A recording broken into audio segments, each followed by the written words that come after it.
Hello everyone and welcome back to TowerGate. It is TowerGate day number 792, 792, Saturday, May the 25th, 2019. Thank you so much for tuning in. Okay, so we have a lot of things to talk about this morning, so let's go ahead and get to it. And first I want to start by mentioning that Papagalopoulos did an interview with Mark Steyn. It's actually a two-part interview. It's a little over an hour with both parts. I highly recommend you watch it. I don't know that there's too much new information, but it's a very good interview, and it's definitely worth watching. So I got a few items out of part one, which we already talked about on a previous video. So I watched part two last night. So, and again, not a lot of new things here, but still a good interview. But let me see what I got down here in my notes. So it looks like Papagalopoulos tells Mark Steyn that he has been contacted by a member of Congress. I'm pretty sure that's Mark Meadows. 90% sure, and if it's not Meadows, it's definitely Nunes. Most likely Meadows. So Papagalopoulos tells Mark Steyn that he has been contacted by a member of Congress about the $10,000, which he still has the money, and it is being held by his lawyer in Greece.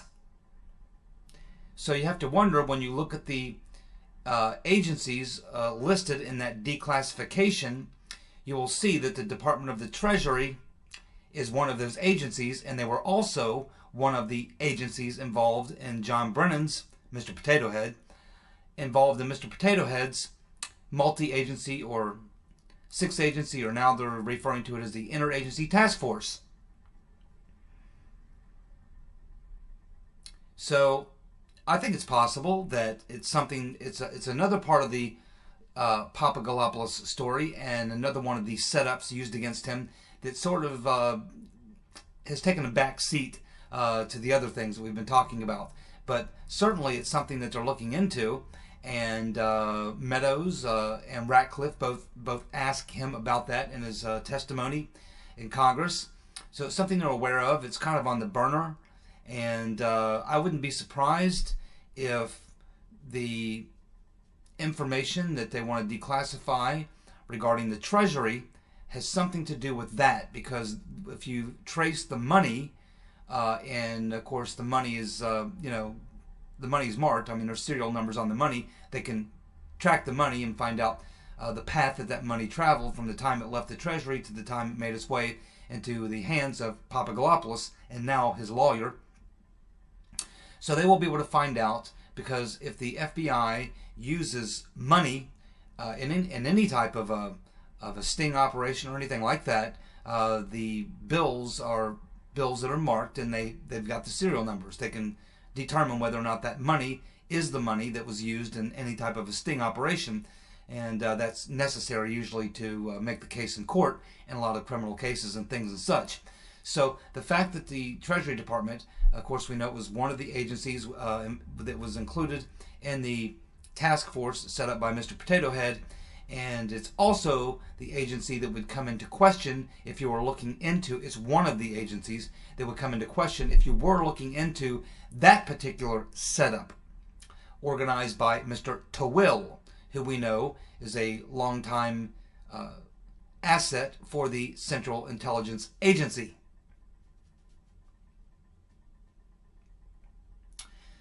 So we're going to learn soon enough. We are going to learn soon enough about that. Speaking of which, I don't think I mentioned on yesterday's video, because it happened after I recorded the video, but yes, as most of you all know by now, Trump has ordered the declassification. And of course he has put Attorney General Barr in charge of that release, and that's a little bit different from normal protocol, and I think I understand why. I don't think he trusts Mr. Coates. For good reason. Now, since the order to declassify, I would have to say that if the criminal conspirators had not lawyered up or sought counsel prior to the declassification, they're all seeking it now. You can bet on that, because now they know that it's about to hit the fan. It is about to hit the fan, and it is they.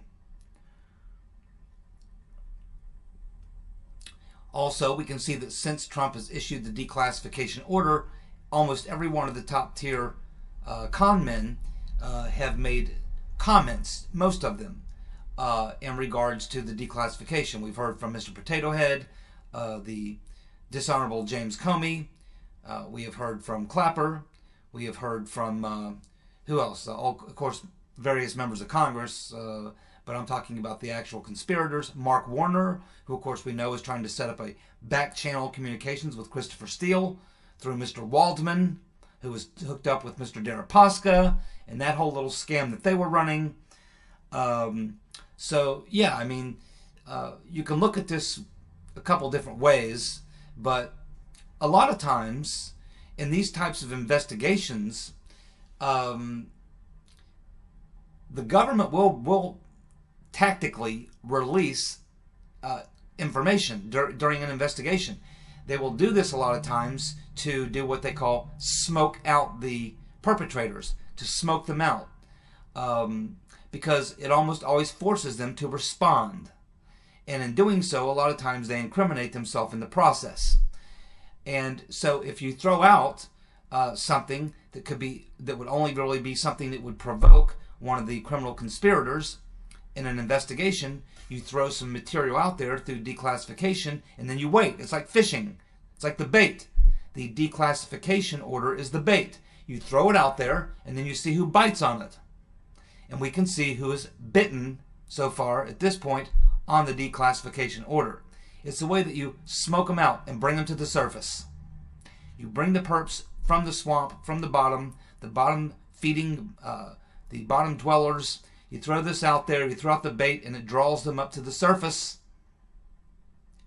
And I think that that's what's going on here, is the process of drawing these people out.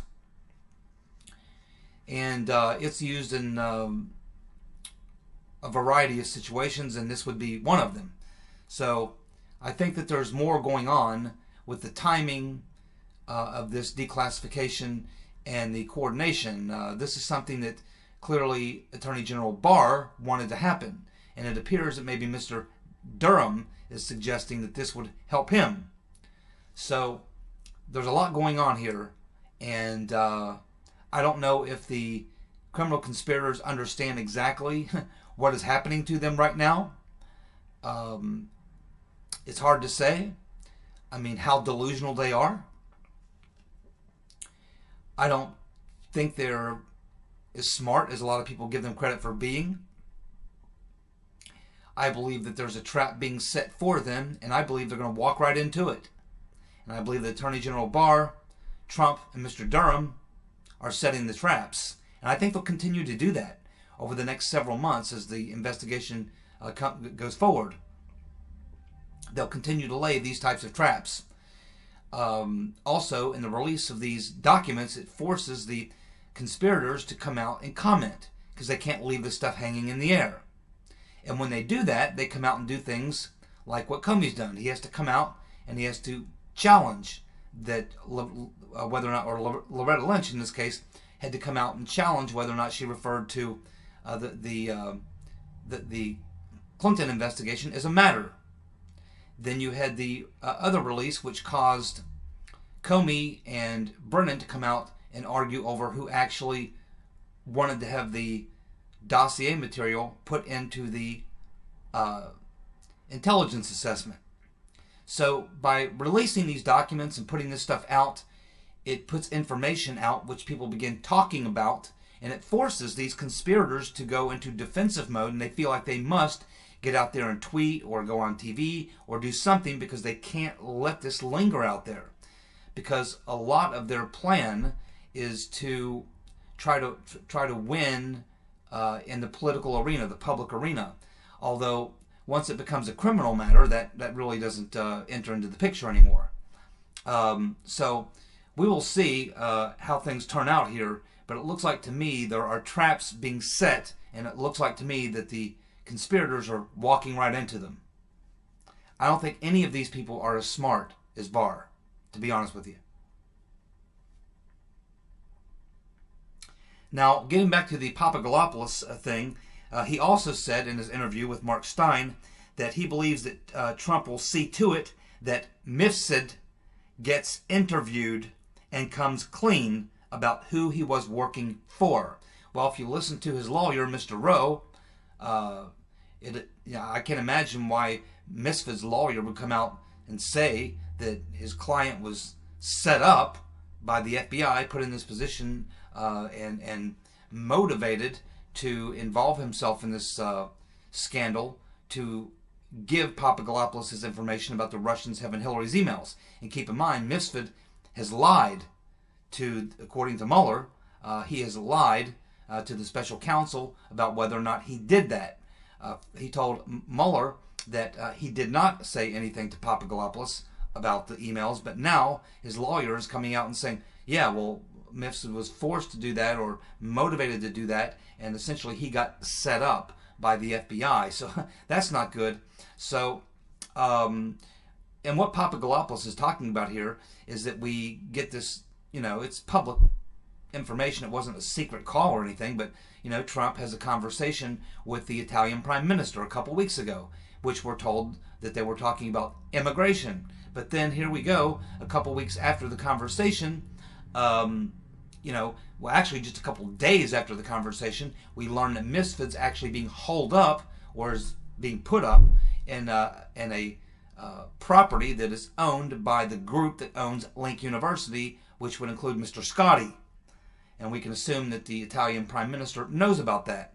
Then, a couple weeks after that, the Italian Prime Minister fires 6 individuals, top-tier individuals from 3 different Italian intelligence firms. So, yes, I think I agree with Papadopoulos that there's a lot more going on here. And keep in mind, these governments, the Italian government, the British government, the Australian government, the Estonian government, all these governments that were participants working with the deep state to pull off this coup against Trump, they're very concerned because they know that this is all going to come out. They know that Trump knows it. It's not made to the public yet, but Trump certainly knows it, as does the people doing the investigation. And they know it. They were involved in it. They certainly know what they were involved in. And now they have a tough decision because Trump won the election. It's clear at this point now that he is not going to be impeached. The Mueller investigation is over, and so everything that they were hoping would happen that would make their problems go away are not going to go away. They're actually going to get much, much worse. So now they realize that there's nothing they can do, that all this is going to come out. So now they have to try to get out ahead of it. And they have to try to make amends with the president who they participated in a coup against. So they're on his bad side, you might say. So in an effort to get back on his good side, they are probably going to have to cooperate with him fully and produce witnesses. And that's why the Australians are going to eventually have to serve up Down the Hatch Downer, just as the Italians will have to serve up Mifsud. And ultimately, the Brits will have to serve up Steele and Halper. And of course, Halper's working both sides of the aisle. Hard to tell exactly who he was working for because he worked for practically everybody, it appears. British intelligence, American intelligence, FBI, private contracting firms, God knows. I mean, he's a freelancer. He's a agent provocateur for hire. He may have even been working directly for the rotten Reverend Clinton. I wouldn't doubt that at all.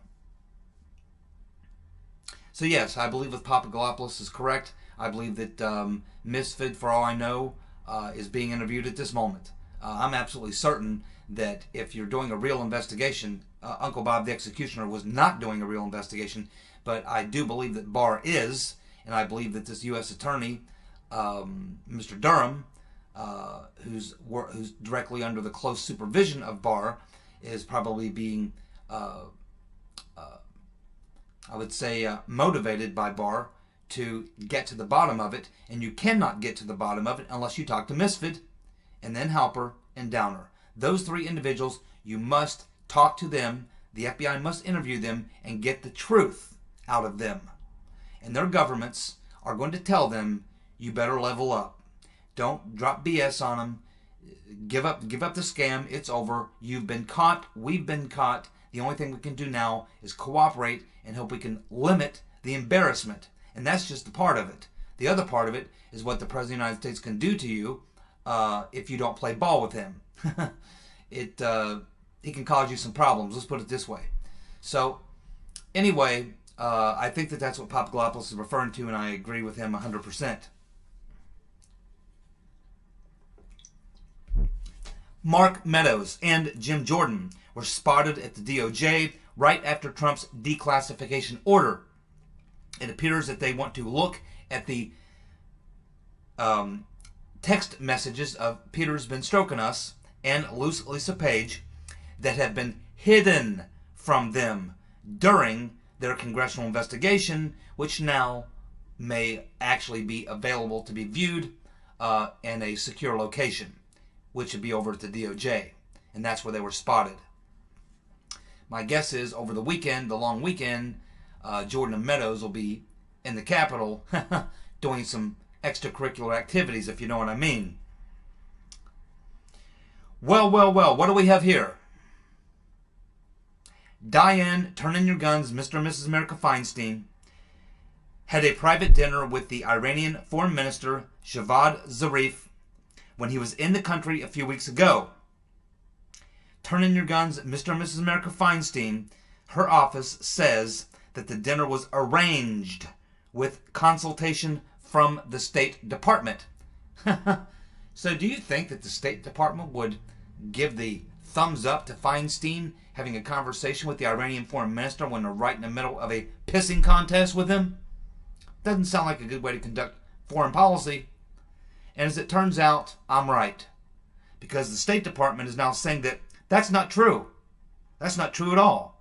They didn't cooperate or have in any way, shape, or form anything to do with making arrangements for Dianne, turn in your guns, Mr. and Mrs. America Feinstein, to have a meeting and a dinner with the Iranian foreign minister. Not at all.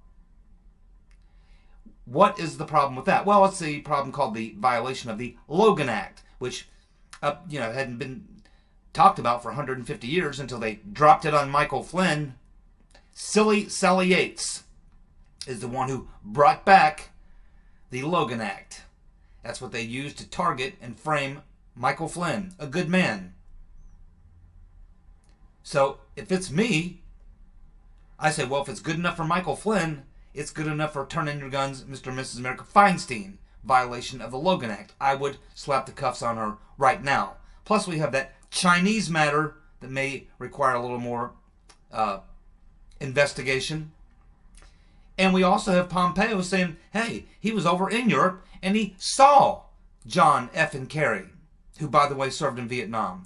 He saw John F. and Kerry literally with the Iranian delegation and apparently was telling them how to fight the State Department.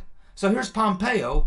He's here trying to do his work in this deal with the Iranians and this negotiation or this confrontation or whatever.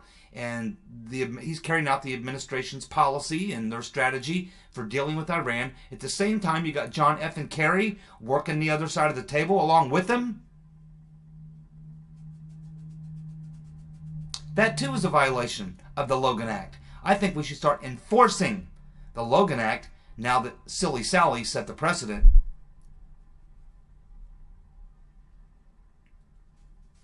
Time to charge John F. and Kerry, who, by the way, served in Vietnam, along with turn in your guns, Mr. and Mrs. America Feinstein.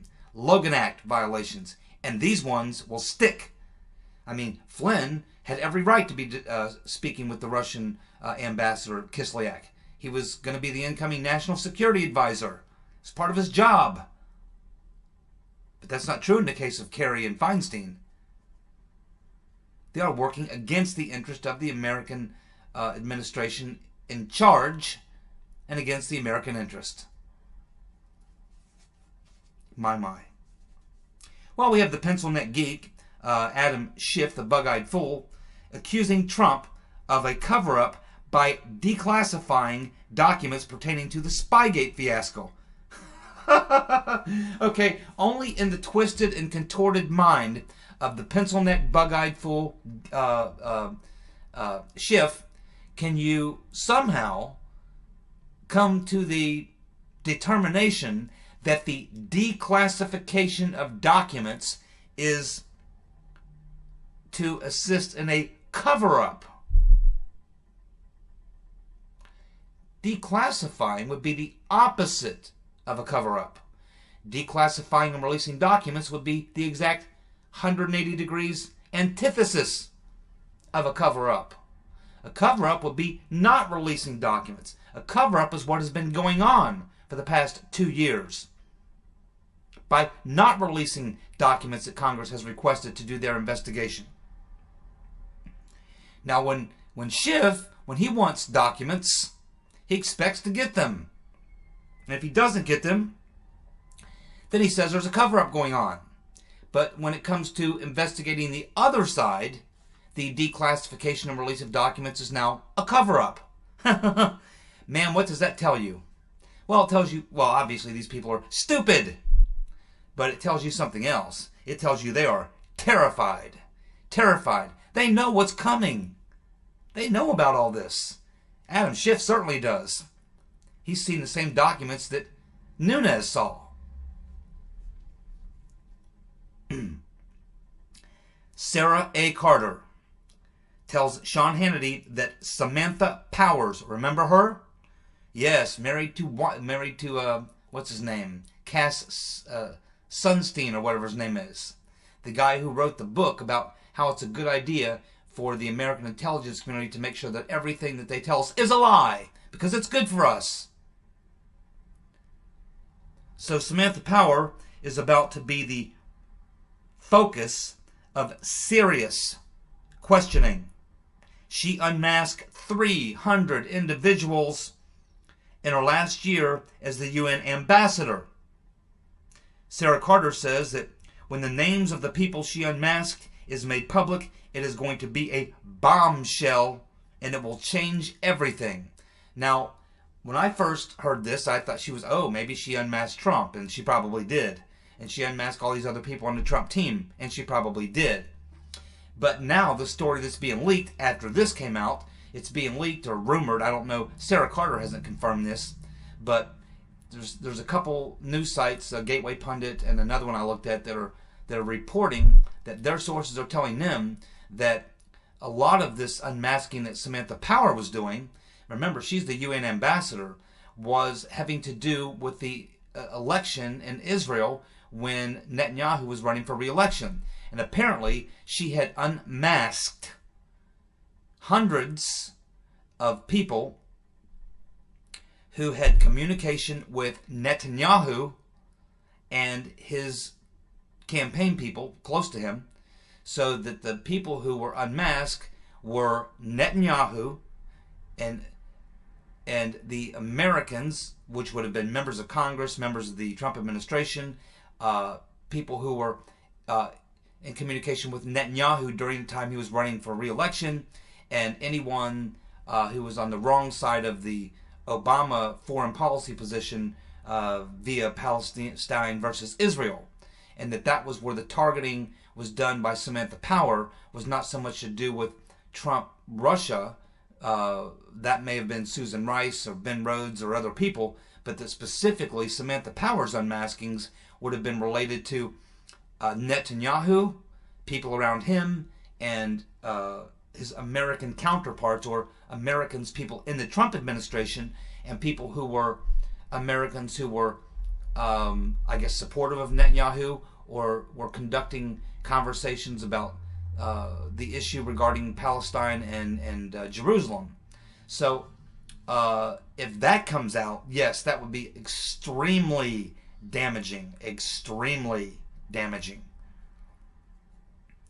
And in fact, I don't know, illegal, but certainly the PR disaster for the Democratic Party and for Obama personally, because this would have been done at the direction of Obama.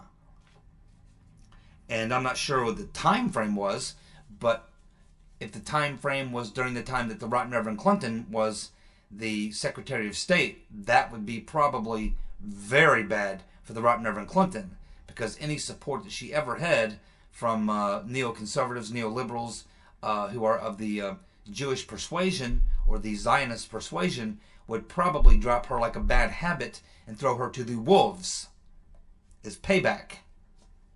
You don't want to screw the Israelis. As Chucky said, he said about the CIA, but I'll tell you that it's the same with true of Israel. You screw Israel, and they have 6 ways from Sunday of getting back at you, Reverend. Samantha Power, you better lawyer up. You also better lock your doors, because the Israelis play dirty. I'm going to tell you what. They'll smoke you right now. Won't even think twice about it. Trump has tweeted out that Comey, McCabe, Strzok, and Page committed treason. Man, that's a heavy charge. When the President of the United States names you as someone who committed treason, that would make me awfully damn nervous. I don't know about you, but if the President tweeted my name and said that I was guilty of treason, I'd be pretty nervous, and I would definitely be lawyering up. I expect some of these people are going to be leaving the country pretty damn quick. When we start seeing these people leaving the country, you'll know that the game's just about up. So now we have the Senate Democrats telling House Democrats to cut out the talk of impeachment. It's killing them. That would be the number 2 man, Durbin, Senator Dick Durbin, along with Joe Manchin and John Tester, are the leading voices telling the Pelosi and the House Democrats to cool it, to shut it down, to stop talking about it. It's a bad move. It's a political loser in a big way. Anyway, to continue talking impeachment, and if they go through with it, they'll get destroyed in the next election. I mean, they'll get wiped out badly. They're already going to have a lot of problems. Especially since the truth about what they were actually involved in 2016 is going to be coming out within the next probably 2 to 3 months. I'm thinking before the end of the summer. I'm thinking September, October at the latest. This will all unfold, because I think Trump and Barr want to get this out, have the investigation concluded by that time, so then come out and make their statement, put out the report, and then, of course, at that point, I assume that there will be, grand juries and people being indicted and all this sort of thing, plea deals and all sorts of things happening. But I don't think that they wanted to interfere with the Trump's 2020 re-election. I don't think they want the distraction. And I know Trump doesn't. He wants this thing out, and he wants to air it clean before he goes to run for re-election. He wants this, and by the time he starts running for re-election in 2020, he wants it to be known by everyone in the country and around the world exactly what did happen. He wants the general narrative of what happened and the report of what actually happened in 2016 to be ipso facto, post facto, by the end of the summer, so that when he starts campaigning in 2020, it is something he can campaign on, as opposed to having it still out there dogging him, where the Democrats can continue their propaganda campaign, which is based on lies, as opposed to his propaganda campaign, which is based on facts and evidence. That's my thoughts on that.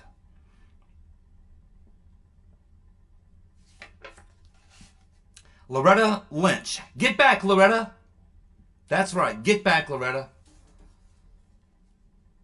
Go out and buy yourself some California grass. Well, Loretta Lynch is saying that, quote, I don't recall specifics about Mr. Papadopoulos or when I was given any information about him. Have you ever noticed that whenever she's being questioned, she can't seem to remember anything? She never can recall. I can't recall. I don't remember. I can't seem to recall. I just don't remember. She's got some problems. Selective amnesia. A lot of criminals have that problem. Just ask the judges who sentenced them. And not for their amnesia. Usually it's for lying under oath. She also said, get back Loretta Lynch, that Comey and McCabe went to Lynch. This is what's in the her testimony, that Comey and McCabe went to Loretta Lynch in the late spring of 2016 with information on Carter Page, not Papadopoulos. So that's interesting. The late spring. That's funny. I think she might be mixed up. In the late spring, Carter Page had just completed helping the FBI wrap up a case where he helped them get some Russian gangsters. It was at that time that Papadopoulos was being set up and the things were being run on him. It was Carter Page came into play in late summer, September, October. It sounds like she's confused as to who Comey and McCabe briefed her on. She's plugging in Papadopoulos.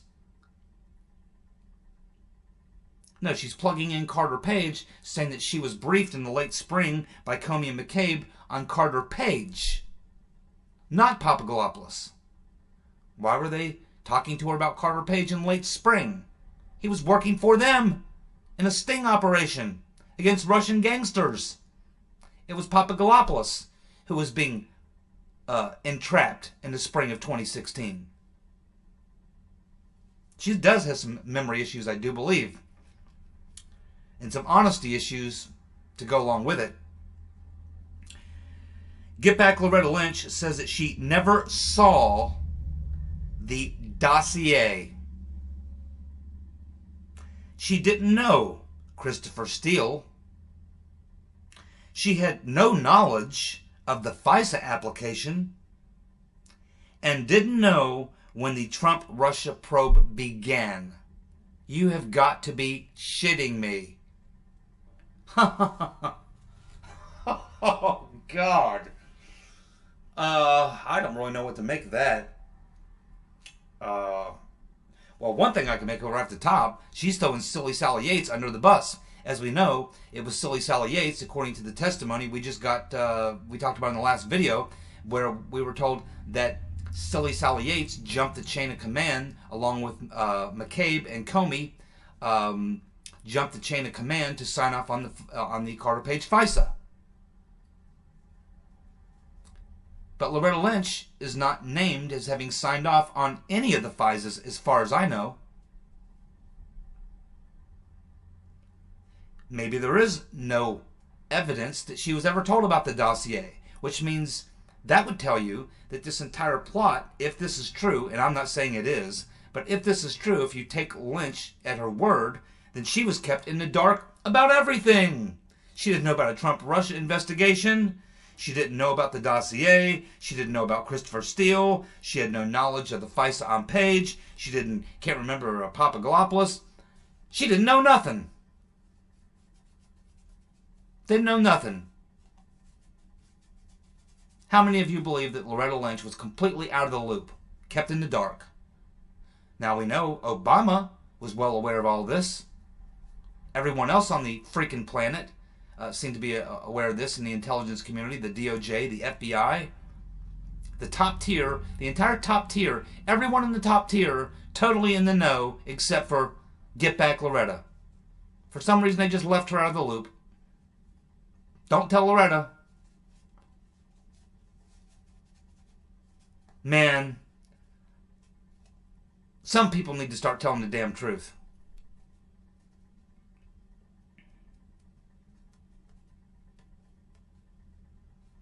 And of course, Jerry Nadler passed out yesterday, or came near to passing out. They had to take him away in an ambulance to the hospital. It appears he's doing much better now, but they're trying to figure out what happened. They said, well, it was a little warm in the room, and he could have got a little dehydrated. When I look at the video, it looks like someone who's about to have a stroke. It looks like he had a mini stroke to me, a pre-stroke. He was about ready to have a mini stroke, and I guess that subsided, and he didn't have the mini stroke, but he was damn close. That's what it looked like to me, because he was completely disoriented. He wasn't doing anything that he should have been dehydrated for. You know, it could have been various things, but I'm going to chalk it up to the Trump curse. The Trump curse. That's right. In case these people haven't figured it out by now, everybody that goes after Trump ends up coming out pretty bad. And best of all, Theresa May has given her 2-week notice. Oh my goodness. Things are about to get awfully hairy in the UK. See you guys. I'll be back tomorrow for more TowerGate. Bye.